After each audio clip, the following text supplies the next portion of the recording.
Hey everyone, it's Wolfgang. It's really cold outside.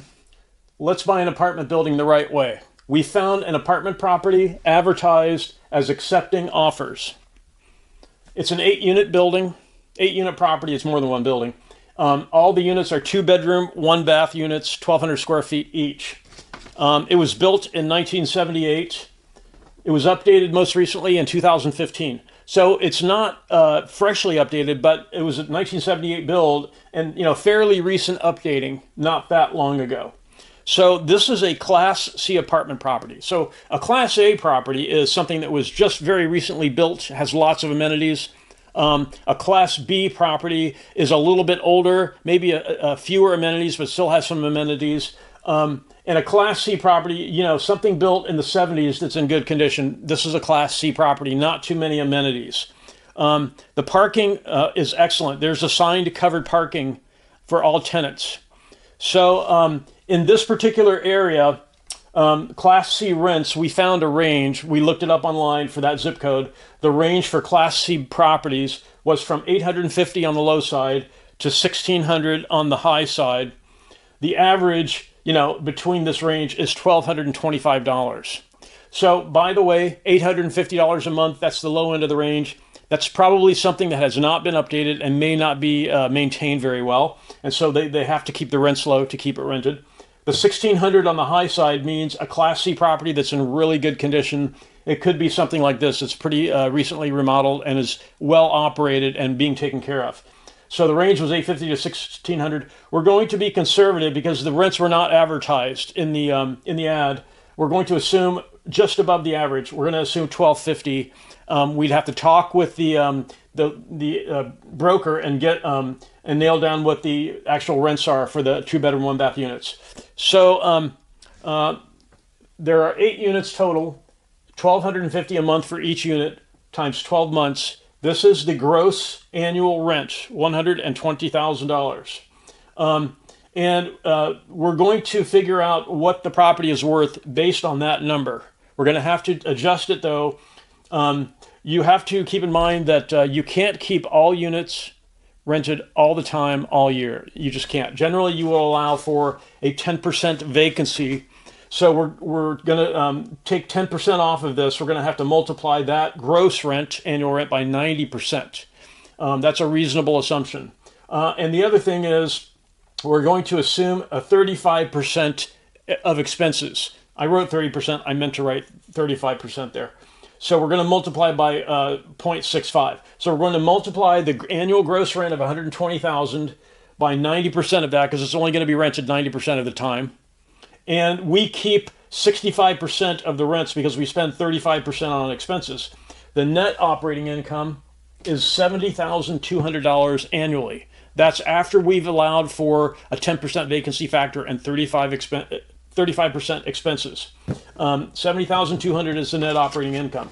Okay, so recall that the cap rate calculation is net operating income, which we now know, divided by purchase price. So we looked in this area, the cap rate for Class C properties is 9%, about 9% cap rate. We know that the calculation for the cap rate is the 9%, it's the net operating income divided by the purchase price. So what we're going to do, we're going to start, because we know the cap rate, it's 9%. For that area, we know the net operating income now, we calculated it. So we need to rearrange this formula to get the purchase price, something that's reasonable to offer. They're accepting offers, and we're going to figure out what we should offer. So we've got $70,000 divided by the cap rate because we moved the purchase price out, we moved the cap rate under in the denominator. A reasonable offer would be $780,000. Okay, now again, we assumed $1,250 for the rents. We're going to have to confirm the rents with the listing broker to find out if that number is correct. It's possible that's high.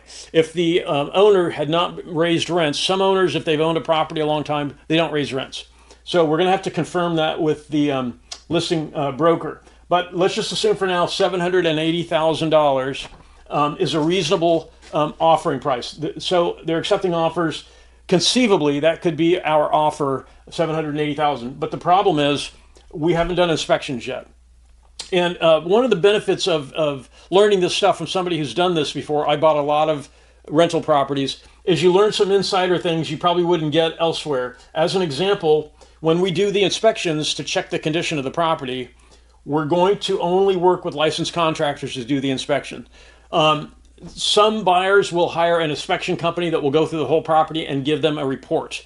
The problem is those inspection companies, generally, they're not a licensed contractor for roofing or plumbing or electrical or foundation. They're generally people who studied how to be an inspector, and that's pretty much it. So you're going to get a report from that kind of company, an inspection company, that says, found a roof issue, consult with a licensed roofing contractor. And the same with the plumbing and the electrical. If they find any electrical issues, found issues with the electrical system, consult a licensed electrician. So in other words, their report is useless. So do not hire inspection companies. Instead, we need to hire licensed contractors. And here's why. Not just because we want an accurate assessment, but we want to get a written report that fully describes from a licensed expert any issues they find with the roof or the plumbing or the electrical or the foundation, because we're going to take those professional assessments and we're going to get estimates. We're going to have to get estimates for the work, and that could affect our offer price. So the way this generally works is you do this work, you come up with an offering price, and you have a due diligence period. You make the offer, the seller accepts the offer, and then you commence your due diligence period to do inspections. And both parties, the buyer and seller, know that if any issues are found, that price could change, right? But that's generally how it works. It's not the same as buying a house. When you're buying an apartment building, you do the calculation of what the property might be worth, you make that offer, and then you get it accepted. And only then do you do inspections. Okay, so we're going to hire a licensed roofer. He's going to look at the roof. If he finds any issues, he's not going to write, found some issues, consult with a licensed roofer. He is a licensed roofer. So he's going to fully describe what he found, and his opinion is valid, 100% valid, because he's a licensed expert, that he had to pass a licensing exam to become a contractor. So we're going to ask him to give us an estimate for any issues he found. We're going to take his description of the issues that he found and get 2 more estimates. So we start with a licensed roofer. We do not hire an inspection company. And we take his assessment, his qualified assessment, and we get 2 more bids. And we do the same with the plumbing, electrical, and the foundation. Okay, so that way you can go to the seller and say, we hired contractors. Contractors are legally authorized to do this kind of work and to give assessments of the condition and to give estimates for the work. And here's what we found. So let's assume that you find $65,000 worth of work that needs to be done. Maybe there are roofing issues, or maybe there's a plumbing issue. Maybe there's an electrical problem, or worse, maybe there's a foundation issue. You go to the seller and you say, we would like a credit in escrow. And what a credit in escrow means is you present them with what the estimates show as the needed work, $65,000 in this example, and the seller will decide if they want to give you that big of a credit. They may come back and say, we will not give you $65,000, we will give you a $30,000 credit in escrow.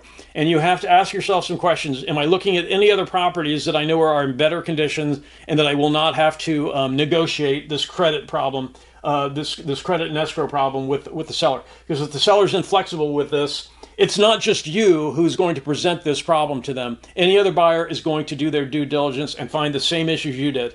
So, but some sellers are not reasonable. They want a price, and if they can't get it, then they don't sell the property.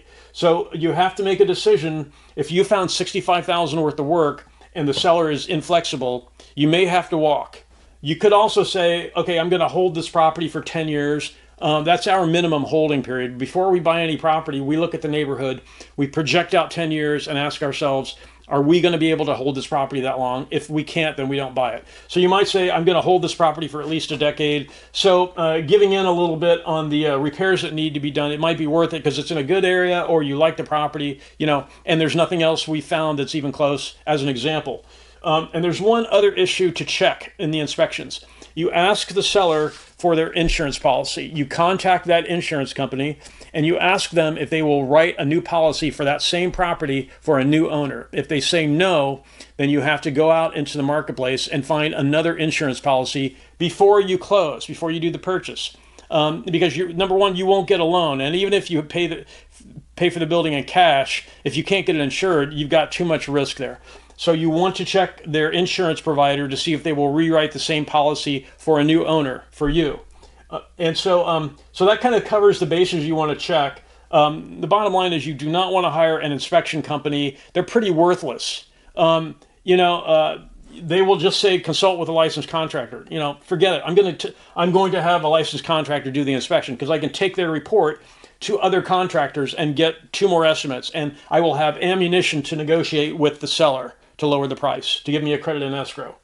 So I think I covered everything. I guess the one thing to keep in mind about foundations is if you find a foundation issue, that might be a showstopper because those they can be a little bit hard to predict, and they can be quite expensive too.